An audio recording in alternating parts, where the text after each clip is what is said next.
ہم اللہ تعالیٰ کی ناراضگی کو دعوت دے رہے ہیں، کیونکہ اللہ تعالیٰ ہے بنانے والا۔ کیا آپ اگر مکمل ہیں، بہت اچھے ہیں، خوبصورت ہیں، آپ کے تمام اعضاء بالکل سلامت ہے، صحیح سے کام کریں، تو اس میں آپ کا کیا کمال ہے؟ اس میں میرا کیا کمال ہے؟ ہم سب کا کیا کمال ہے؟ یہ کمال صرف اللہ تعالیٰ کا ہے، وہ جسے جیسے چاہے بنائے اور جسے جیسا چاہے پیدا کرے۔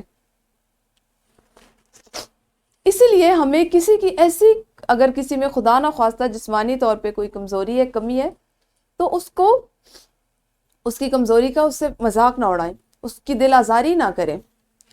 اوروں کو بھی ایسا کرنے سے روکنا چاہیے۔ اگر آپ دیکھیں کہ آپ کی جماعت میں اور بچے ایسا کریں تو ان کو بھی منع کریں، کیونکہ یہ دراصل اور در حقیقت آپ اللہ تعالیٰ کی ناراضگی کو دعوت دے رہے ہیں۔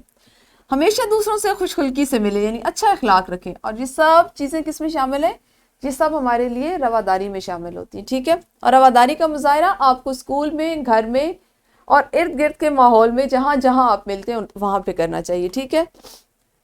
رواداری کے متعلق جاننے سمجھنے کے بعد اب آپ کو اصولاً یہ ہونا چاہیے کہ آپ اس پہ ایک سرگرمی بھی کریں۔ سرگرمی یہ ہوگی کہ رواداری کیا ہے، ہر بچہ باری باری جواب دے کہ اس کے خیال میں جو چیزیں سیکھی، اس کے علاوہ بھی اگر کوئی رواداری کا ایسا جزو آپ کو سمجھ آتا ہے، ایسی بات سمجھ آتی ہے کہ اس کو ہم اس میں شامل کر سکتے ہیں، تو ضرور اپنی معلمہ کو بتائیے، ویڈیو کو روکیے اور پھر اس سرگرمی کو سر انجام دیجیے۔ جی، اس سرگرمی کو تو آپ نے اچھے سے کر لیا ہوگا۔ اب ہم کریں گے ایک گروہی سرگرمی، جس میں آپ نے سب بچوں نے مل کر سوچنا اور بتانا ہے کہ اگر اپنی جماعت میں رواداری کو آپ بڑھانے کے لیے کیا کیا کر سکتے ہیں۔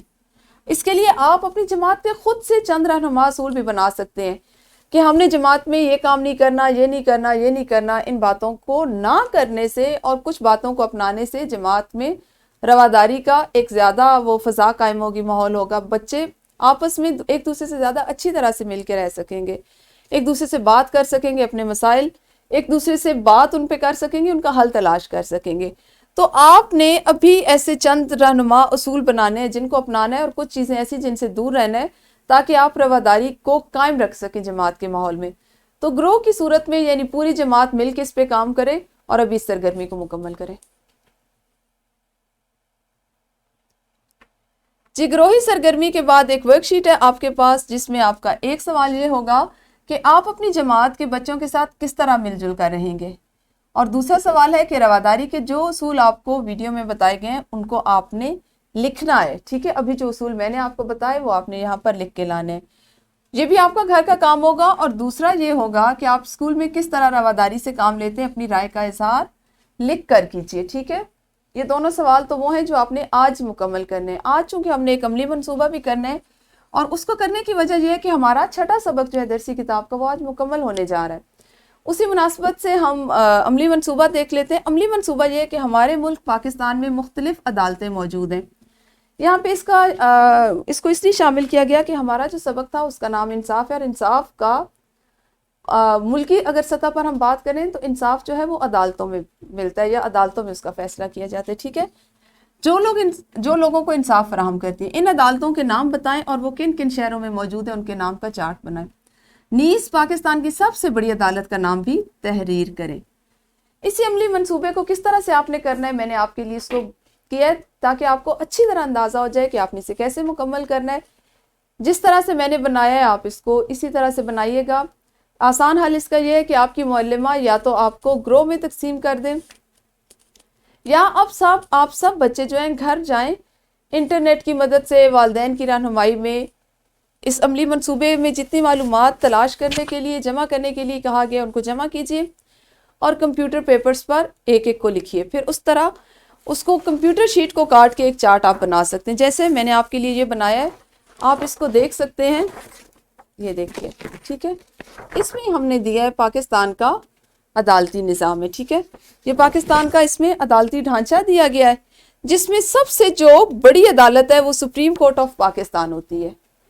پاکستان کی سب سے بڑی عدالت سپریم کورٹ ہے۔ اس کے بعد ہر صوبے کی اپنی ایک عدالت ہوتی ہے جس کو ہائی کورٹ کہا جاتا ہے، جیسے پنجاب میں لاہور ہائی کورٹ ہے، پھر سندھ ہائی کورٹ ہے، پشاور ہائی کورٹ KPK کی، بلوچستان ہائی کورٹ، اور وفاق کے لیے اسلام آباد ہائی کورٹ ہے۔ متعلقہ علاقے کے جو مسائل ہوتے ہیں جو انصاف سے متعلق جو بھی مسائل ہوتے ہیں وہ ان عدالتوں میں آتے ہیں. اس سے اگر ہم نچلے سطح پہ چلے جائیں تو وہاں ایک ہوتی ہیں دیوانی عدالتیں. دیوانی عدالتوں سے بھی اگر آپ نچلی سطح پہ جائیں تو ضلعی جج کی عدالت ہوتی ہے اور ایڈیشنل ضلعی جج کی عدالت ہوتی ہے جو ہر ضلع میں اور تحصیلوں میں قائم کی جاتی ہیں. یہ بنیادی طور پہ اس لیے ہوتی ہیں کہ آپ جہاں مقیم ہیں، جس علاقے میں رہ رہے ہیں، وہاں پہ انصاف کی فراہمی کے لیے ان عدالتوں کو قائم کیا جاتا ہے.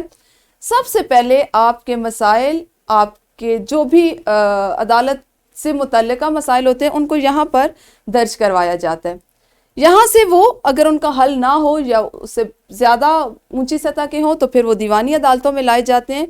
دیوانی عدالتوں سے وہ مقدمات ہائی کورٹس میں لائے جاتے ہیں، اور اگر وہاں پہ بھی جو فیصلہ کیا جائے اس سے کوئی مطمئن نہ ہو، کوئی شہری انصاف کے ان تقاضوں سے مطمئن نہ ہو، تو وہ اپنی درخواست کو پاکستان کی سب سے بڑی عدالت جو سپریم کورٹ ہے، سپریم کورٹ آف پاکستان، اس میں دائر کرتا ہے اور وہاں سے اس کو انصاف فراہم کیا جاتا ہے.